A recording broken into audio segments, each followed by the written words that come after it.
सिंध जे अज़ीम ऐं क़दीम रूहानी मर्कज़ दरगाह पीर ज़ाकरीअ जो 127 सालियानो रूहानी इज्तिमा थी गुज़रियो, जंहिंमें मुल्क जे चइनी सूबनि मां हज़ारे मुरीदनि ऐं अक़ीदतमंदनि शिरकत कई। इन मौक़े ते सिक्योरिटी जा इंतज़ाम सख़्तु कया विया हुआ, जंहिंमें पुलिस ऐं दरगाह जा फ़क़ीर शामिल हुआ, जॾहिं त दरगाह जे दाख़िली रस्तनि ते वॉक थ्रू गेट पिणु लॻाया विया हुआ। इज्तिमा में दरगाह जे सजादा नशीन सैयद मोहम्मद मुनीर शाह पंहिंजे रूहानी पैगाम में चयो त मज़हब असांखे सालिह अमल सेखारे थो, जंहिंमें सिर्फ़ु इबादत नाहे, ॿिया अमल बि शामिल आहिनि जिन खे असां नज़रअंदाज़ करे छॾियो आहे।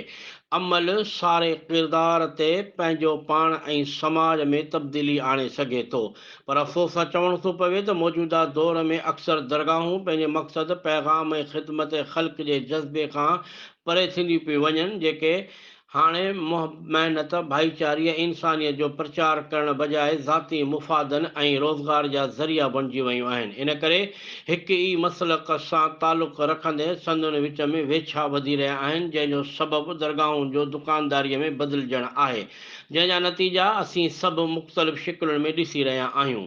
हिन चयो त दुनिया तेज़ीअ सां तालीम ऐं तहक़ीक़ जी राह ते वधंदी पई वञे। साइंसी ॼाण ऐं नयुनि ईजायतुनि सबबु नयूं काइनातूं ऐं हक़ीक़तूं दरियाफ़्त थी रहियूं आहिनि, जॾहिं त असां अञा बि खूह जे ॾेॾर जियां पंहिंजे खोल में बंदि आहियूं। अॼु तालीम, महिनत ऐं अहलियत ते अॻिते वधण जा मुख्य सबब आहिनि, जिन खां असीं कोहे दूर आहियूं। हिन चयो त फ़लस्तीन मुल्क में जे लाइ शर्म जो मक़ाम आहे जो हिकु अधु इस्लामी मुल्क छॾे ॿिया सभु सिर्फ़ु लफ़्ज़नि जी हेराफेरीअ में पूरा आहिनि, फ़ौजी ऐं माली मदद खां परे पर इख़लाक़ी मदद करण खां बि वांझियल आहिनि। पाकिस्तान ऐं उन जूं उहे मज़हबी जमायतूं ऐं तंज़ीमूं जेके अफ़गानिस्तान जे कूड़े जिहाद लाइ अॻियां अॻियां हुयूं, ऐं हाणे जॾहिं असली जिहाद जी ज़रूरत आहे त फ़क़ति बयाननि, जलसनि, जुलूसनि ऐं मार्चनि ताईं महदूदु आहिनि। दुनिया जा मुल्क जेके पाण खे जमहूरियत इंसानी हक़नि जा अलमबरदार चई नथे थकिया, उन्हनि जो बि शर्मा किरदारु वाइफो थी चुको आहे। सैयद मुनीर शाह चयो त सिंध जे अमुन में ख़लल ॿारहीं लोध विधो आहे। सिंध हाणे इहो बार खणी पंहिंजे सदियुनि जे अमुन ऐं शांतीअ वारी रिवायत खे तबाह करण जे हक़ में नाहे।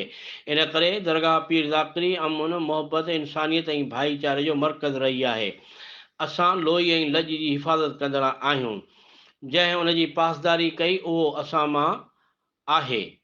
इन मौक़े ते मुफ़्ती मोहम्मद इब्राहिम ऐं पीर ख़लमुल्ला दिलबर अल मारूफ़ पिणु ख़िताब कयो। इज्तिमा जी पुॼाणी ते सैयद मोहम्मद मुनीर शाह, सैयद अली रज़ा शाह, सैयद हामिद रज़ा शाह ऐं सैयद दारा शिकवा मुरीदनि सां गॾु दरगाह ते हाज़िरी भरी इज्तिमा की दुआ घुरी। ॿिए पासे थैलेसीमिया जे ॿारनि लाइ रत अतीअ जी कैंप पिणु लॻाई वई हुई, जंहिंजा इंतज़ाम मैनेजर मुजीब रहमान ख़ासि केली संभालिया, जंहिंमें संदसि टीम पिणु शामिल हुई।